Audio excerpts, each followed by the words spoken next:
We are very, very honored to be joined by Dr. Shahd Abusalama, who is an activist and educator who grew up in the Jabalia refugee camp in Gaza. Dr. Abusalama, thank you so much for being with us. Thank you so much for having me. And I wish I joined you in better circumstances. As do we, and we really appreciate you being willing to give us some of your time. And here we are. We're just over 100 days into this genocide. You were someone who is from Gaza, so my first question in a way is I almost don't want to ask how it feels. It feels like such a cheap question, but how are you? Where are you seeing the conflict at this moment, just over 100 days in? It is crystal clear. It's not a war. It is a genocide and a campaign of ethnic cleansing that Israel hasn't yet finished in 1948, 1956, 1967, 1987, the first Intifada, 2000, the second Intifada, and then frequent bombardments or acts of what Israel calls mowing the lawn since 2006, all of which I've lived with my people in Gaza. I was born and raised in Jabalia refugee camp that is now a death field, a killing field, in a death zone that has witnessed countless massacres so far, that include my family, members of my extended family. I've lost so far over 40 members of my extended family, and we lost touch with so many. And we just hope, we pray that they are somewhere safe, surviving. It's if you ask any Palestinian, but especially any Palestinian from Gaza, they would tell you they've never lived through more difficult times than this. We're seeing our Gaza, yes, it's an open air prison, but we made home from nothing there, and it is that we are internally displaced. We're part of the majority of Gaza population that are internally displaced, and I'm talking about before the genocide, all this started, and now the majority of the population, 2.3 million,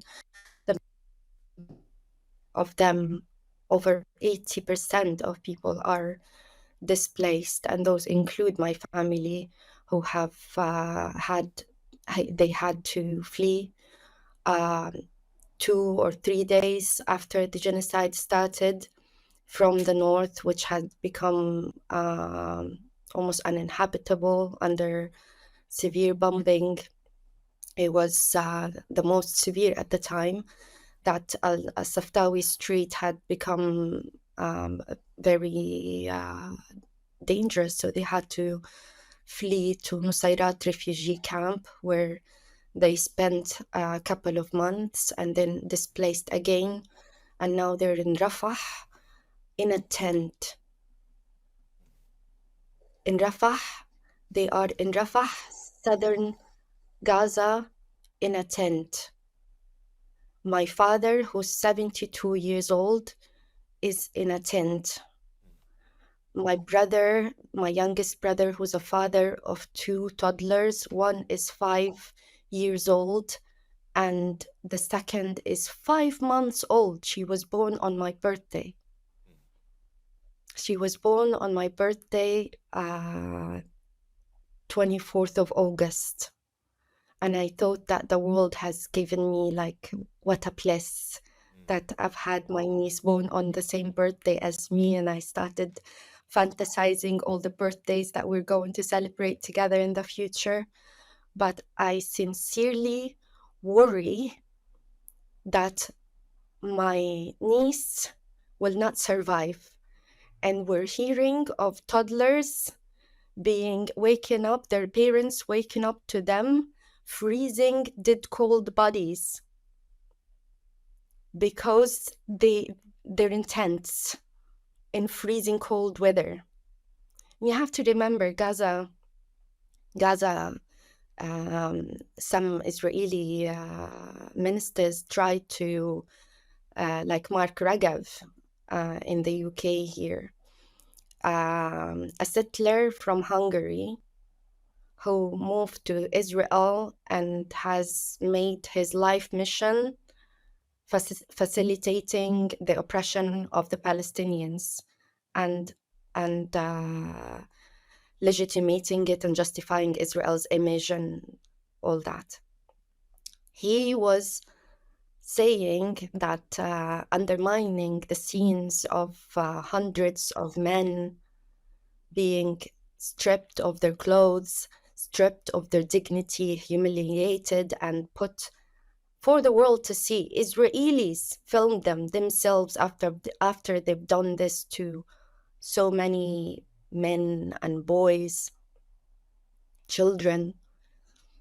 And he said that he tried to undermine the denigration of the Palestinian dignity that we've seen in those videos, and said that, oh, but you have to remember, this is Gaza, it's pleasant weather. No, that cannot, this crime against humanity, this humiliation, this indiscriminate oppression of people cannot pass with such a justification.